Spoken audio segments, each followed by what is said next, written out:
Hello everyone, welcome back to my channel learn with Vaishali. आज मैं आपके लिए गणित पर लेसन प्लान लेके आई हूँ जिसमें टॉपिक है लाभ हानि, प्रॉफिट लॉस। तो आइए शुरू करते हैं। दिनांक कक्षा 7, ये कक्षा 7 के टॉपिक का है लेसन प्लान। और वादन 2, विषय गणित, उपविषय अंक गणित और समयावधि 30 मिनट। प्रकरण डालेंगे लाभ हानि, डबल इन्वर्टेड कॉमा और डबल अंडरलाइन में। फिर सामान्य उद्देश्य लिखेंगे। पहला उद्देश्य छात्रों में गणित के प्रति रुचि जागृत करना, छात्रों की तार्किक और मानसिक शक्तियों का विकास करना, छात्रों को दैनिक जीवन में गणित की उपयोगिता बताना, छात्रों को गणित की नियमों व शर्तों से परिचित कराना, छात्रों को गणित के तथ्यों की जानकारी देते हुए इनकी बौद्धिक क्षमता का विकास करना, छात्रों में समयानुसार प्रश्न हल करने की क्षमता का विकास करना। विशिष्ट उद्देश्य डालेंगे। फिर पहला है ज्ञानात्मक उद्देश्य, जिसमें लिखेंगे कि विद्यार्थी लाभ हानि से संबंधित ज्ञान जानकारी प्राप्त कर सकेंगे। बोधात्मक उद्देश्य, विद्यार्थी लाभ हानि से संबंधित तथ्यों नियमों का स्पष्टीकरण कर सकेंगे। और प्रयोगात्मक उद्देश्य में लिखेंगे विद्यार्थी लाभ हानि से संबंधित जानकारी का दैनिक जीवन में प्रयोग कर सकेंगे। फिर डालेंगे शिक्षण सहायक सामग्री, जिसमें डालेंगे चौक, डस्टर, लपेट श्यामपट्ट, संकेतक आदि। नेक्स्ट पेज पे आ जाते हैं और पूर्व ज्ञान लिखेंगे। छात्रों को फायदा व नुकसान का पता चलता है।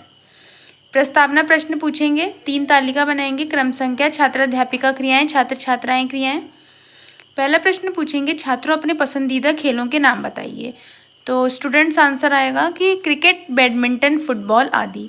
अब इसी में से कोई एक वर्ड ले लेंगे। यहाँ क्रिकेट के लिए बॉल बैट आप कहाँ से लाते हैं? तो क्रिकेट के लिए बॉल बैट हम दुकान से लेते हैं। दुकान में गेंद कितने रुपए की मिलती है? तो दुकान में गेंद 10, 12, 25 आदि रुपए की मिलती है। 10 रुपए की बॉल अगर आप किसी और को 15 रुपए में दें तो आपको क्या होगा? 10 रुपए की बॉल अगर आप किसी और को 15 रुपए में दें तो 5 रुपए का फायदा होगा। फायदा या नुकसान को क्या कहते हैं? जो कि बच्चा आंसर नहीं कर पाएगा, मौन हो जाएगा और यही हमारा समस्यात्मक प्रश्न हो जाएगा। याद रहे कि प्रस्तावना प्रश्न हमेशा जिगजैग होने चाहिए और 5 होने चाहिए। फिर नेक्स्ट पेज में आ जाएंगे और उद्देश्य कथन लिखेंगे समस्यात्मक प्रश्न से। तो छात्रों, आज हम लाभ हानि के बारे में विस्तार पूर्वक अध्ययन करेंगे। इसके बाद हम एक बड़ी तालिका बना लेंगे जिसमें 7 कॉलम होंगे। शिक्षण बिंदु, अपेक्षित व्यवहार, परिवर्तन, छात्र अध्यापिका क्रियाएं, छात्र छात्राएं क्रियाएं, शिक्षण विधि, शिक्षण सहायक सामग्री, श्यामपट्ट कार्य और मूल्यांकन। पहला शिक्षण बिंदु डालेंगे लाभ हानि परिचय व सूत्र। छात्र अभिज्ञान कर सकेंगे। विकासात्मक प्रश्न पहला हो जाएगा कि आप एक पेन 3 रुपये में खरीदें और 5 रुपये में बेचे तो आपको क्या होगा? तो बच्चे आंसर कर देंगे मुझे लाभ होगा या मुझे फ़ायदा होगा। सेकंड पूछेंगे लाभ हानि से आप क्या समझते हैं? तो अब बच्चा सही से आंसर नहीं दे पाएगा, थोड़ा बहुत दे पाएगा।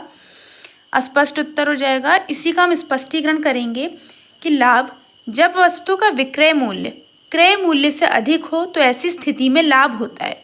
हानि, जब वस्तु का विक्रय मूल्य क्रय मूल्य से कम हो तो ऐसी स्थिति में हानि होती है। इसका फॉर्मूला लिख देंगे, लाभ बराबर विक्रय मूल्य माइनस क्रय मूल्य और हानि बराबर क्रय मूल्य माइनस विक्रय मूल्य। छात्र छात्राएं क्रियाओं में लिखेंगे, विद्यार्थी ध्यानपूर्वक सुनेंगे व महत्वपूर्ण बिंदुओं को अपनी अभ्यास पुस्तिका में लिखेंगे। शिक्षण विधि में लिखेंगे प्रश्नोत्तर विधि, व्याख्यान की तो यहाँ व्याख्यान विधि, प्रदर्शन करके दिखाएं प्रदर्शन विधि। प्रदर्शन में हमने एक चार्ट में बच्चों को सूत्र लिख के दिखा दिया कि लाभ बराबर विक्रय मूल्य माइनस क्रय मूल्य, हानि बराबर क्रय मूल्य माइनस विक्रय मूल्य, लाभ प्रतिशत बराबर लाभ बट्टे क्रय मूल्य गुणे 100 और हानि प्रतिशत बराबर हानि बट्टे क्रय मूल्य गुणे 100। फिर इसमें से एक क्वेश्चन पूछ दिया कि लाभ ज्ञात करने का सूत्र बताओ। तो आंसर कर देंगे बच्चे कि लाभ बराबर विक्रय मूल्य माइनस क्रय मूल्य। अब नेक्स्ट पेज में फिर से वही पूरी तालिका बनाएंगे दोनों पेजेस में। उसी के आगे कंटिन्यू करेंगे कि विक्रय मूल्य बराबर वस्तु की बिक्री की कीमत, वस्तु कितने में बिकी, और क्रय मूल्य बराबर वस्तु की खरीद की कीमत। बच्चों को ये भी एक्सप्लेन कर देंगे, उन्हें विक्रय क्रय के बारे में सही से। फिर एक उदाहरण देके उन्हें अच्छे से क्वेश्चन एक्सप्लेन कर देंगे। उदाहरण है कि एक दुकानदार एक कुर्सी 150 रुपये में खरीद कर 170 रुपये में बेचता है तो उसे लाभ या हानि कितनी हुई? तो हल करेंगे, क्रय मूल्य बराबर 150 रुपये, विक्रय मूल्य बराबर 170 रुपये, लाभ बराबर विक्रय मूल्य माइनस क्रय मूल्य। विक्रय मूल्य की जगह 170 रखा और क्रय मूल्य की जगह 150, तो लाभ आ गया 20 रुपये, उसे 20 रुपये का लाभ होगा। थर्ड फिर सेकंड शिक्षण बिंदु लेंगे लाभ प्रतिशत। छात्र प्रत्यास्मरण कर सकेंगे, विकासात्मक प्रश्न पूछेंगे। आपने कोई पेंसिल बॉक्स 25 रुपये में खरीद कर 30 रुपये में बेच दिया तो उसे कितने रुपए का लाभ होगा, तो बच्चा यहाँ आंसर कर देगा। सेकंड पूछेंगे लाभ प्रतिशत के बारे में आप क्या जानते हैं, तो यहाँ पे आंसर नहीं आ पाएगा। तो स्पष्टीकरण करेंगे फिर कि लाभ प्रतिशत ज्ञात करने के लिए लाभ में क्रय मूल्य का भाग देकर 100 से गुणा करने पर लाभ प्रतिशत प्राप्त होता है। लाभ प्रतिशत बराबर लाभ बट्टे क्रय मूल्य गुणे 100। फिर एग्जाम्पल देंगे, यदि एक वस्तु 60 रुपये की है तो उसे 90 रुपये में बेचा जाए तो लाभ प्रतिशत क्या होगा। सॉल्यूशन करेंगे, क्रय मूल्य बराबर 60 रुपये, विक्रय मूल्य बराबर 90 रुपये, लाभ बराबर विक्रय मूल्य माइनस क्रय मूल्य, 90 माइनस 60 बराबर 30 रुपये, 30 रुपये का लाभ होगा। लाभ प्रतिशत निकालेंगे 30/200 गुणे 100, इसको सॉल्व करेंगे और 50% आंसर आ जाएगा, मतलब 50% का उसे लाभ हुआ।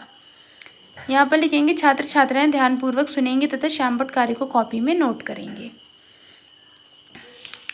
इसके बाद हम इसी के सामने यहाँ पे हमने एग्जाम्पल दिया था तो यहाँ पे लिख दिया दृष्टांत विधि, प्रश्नोत्तर विधि। यहाँ पे श्यामपट्ट कार्य में उदाहरण करके दिखा दिया श्यामपट्ट पे। और इसमें से क्वेश्चन पूछा कि यदि आप 100 रुपये की चादर को 80 रुपये में बेचेंगे तो हानि कितनी हुई, तो क्रय मूल्य लिखेंगे, विक्रय मूल्य लिखेंगे और हानि में माइनस कर देंगे क्रय मूल्य माइनस विक्रय मूल्य, तो आ जाएगा 20 रुपये की हानि हुई। फिर थर्ड शिक्षण बिंदु डालेंगे हानि प्रतिशत।